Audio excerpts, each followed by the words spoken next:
कठिनाइयों तो बहुत। समूह क्रमांक 3 है, फीडबैक भी सब लोग आप जानते हैं, हमने जो लिखा है वो बता ही देंगे। देखिए, हमने अभी तक सिर्फ 3 जगह ट्रेनिंग लिया, एक 2 बार सतना में, एक यहाँ।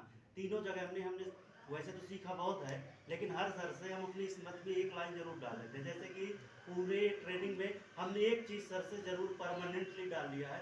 सर ने एक दिन बताया था कि चूँकि टीचर है, टीचर कहीं पे भी बेइज्जत हो सकते हैं, क्योंकि टीचर की बहुत इज्जत होती है, एक छोटी सी बात में भी बेइज्जत हो जाते हैं।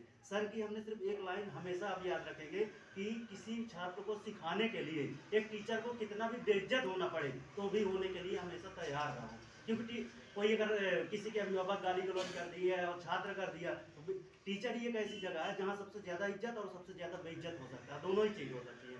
तो हम सर की एक चीज़ जरूर स्मृति में डाले हैं कि अगर किसी को सिखाने के लिए टीचर को कितना भी बेइज्जत होना पड़े तो भी वो होने के लिए आप हमेशा तैयार रहो, तभी छात्र को शिक्षा दे सकते हो।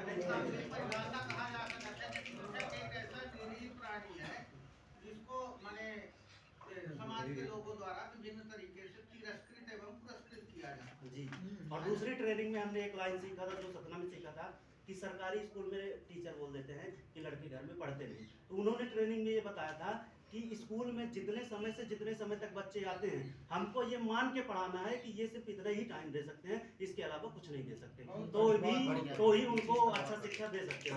ये तो दिमाग से बिल्कुल निकाल दो कि बच्चे घर में नहीं पढ़ते हैं। वो ट्रेनर बोले थे कि हमें सरकारी स्कूल के बच्चों को बस इतना ही मान के पढ़ाना है कि जो सुबह से आ गए 10 बजे और शाम को 4 बजे, बस इतना ही मान के पढ़ाना है। ये बिल्कुल नहीं मानना कि ये घर में पढ़ेंगे, तो ही उनको सरकारी स्कूल के हिसाब से आप ज्ञान दे सकते हो। जिस दिन ये निकाल दोगे तो बच्चे अपने आप इंक्रीज करने लगेंगे नॉलेज। बस ये दो लाइन। तीसरी ट्रेनिंग में चूँकि एक इंजीनियरिंग फील्ड का लड़का था और वो टीचिंग लाइन में आया था, तो उसी के हिसाब से एक मैडम जो ट्रेनर थी वो बोली थी, तो उसने बोला कि हम जब इंजीनियरिंग कर रहे थे तो एक मैडम पढ़ाने आती थी, तो एक लड़के ने बोला कि मैडम जी आप बाल खुले करके आया करिए तो हमको पढ़ाने में ज़्यादा समझ में आता। तो मैडम बोली ठीक है, हम कल से खुले बाल बना के आएंगे तो आप पढ़ना। तो वहाँ से ये ट्रेनिंग मिली कि जिस तरह से बच्चा पढ़ना चाहे आप उसी तरह से होकर पढ़ा दें।